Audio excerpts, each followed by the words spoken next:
son plus jeune âge, l'enfant est confronté au nombre, élément omniprésent dans son quotidien. Malgré la fréquence à laquelle il y est confronté, sa compréhension n'en est pas plus facile. Les représentations proposées sont multiples. Nous avons les chiffres, les lettres, les quantités, les dessins, les mots, ce qui peut perdre votre enfant et compliquer cet apprentissage. Il faut donc favoriser la compréhension du nombre et la maîtrise de ce que l'on appelle la chaîne numérique, 1, 2, 3, 4, 5, voilà, qui est dite verbalement, en respectant les étapes de développement de l'enfant. Vers 3 ans, il appréhende les chiffres, les nombres et la suite en un bloc. Il succède les mots sans réellement se les représenter d'un point de vue mathématique. Il nomme 1, 2, 3, 4, 5, mais ne les rapporte pas à une quantité. Progressivement, il prend conscience qu'un mot correspond à un nombre qui lui-même désigne une quantité. Il part du 1 pour ensuite utiliser et intégrer les différents nombres de la chaîne numérique. Vers 5 ans, il peut utiliser cette chaîne numérique dans tous les sens comme support dans les procédures de dénombrement mathématique de plus en plus complexes, c'est-à-dire le comptage par exemple. Cette période est donc importante à accompagner car déterminante dans les apprentissages mathématiques et le raisonnement de l'enfant. À l'école, l'enfant fait des expériences, il manipule, il fait correspondre nombres, quantités et symboles. Vous pouvez à la maison tout à fait vous amuser avec des jeux qui renforceront cet apprentissage de façon ludique.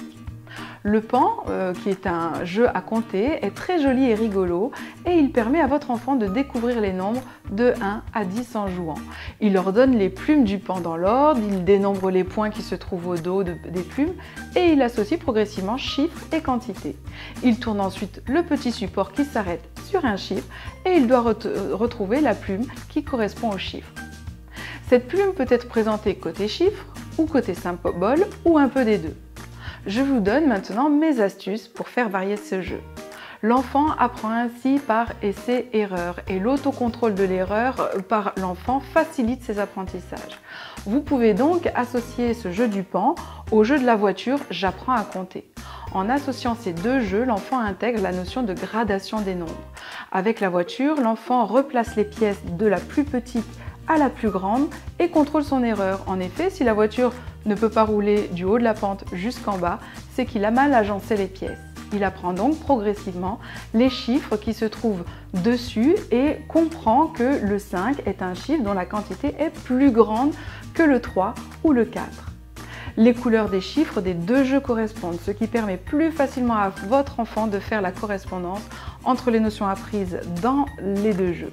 Vous pouvez dire par exemple à votre enfant, tu vois la plume 5, elle est plus grande que la 4, c'est comme pour la pente de la voiture où l'objet 5 est plus grand que le 4.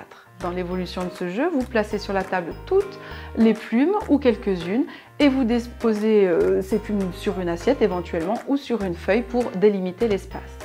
La plume est placée du côté point et vous donnez à votre enfant des pois cassés, des lentilles, des perles, des pompons, bref, tout ce que vous avez dans votre placard ou dans vos tiroirs de rigolo.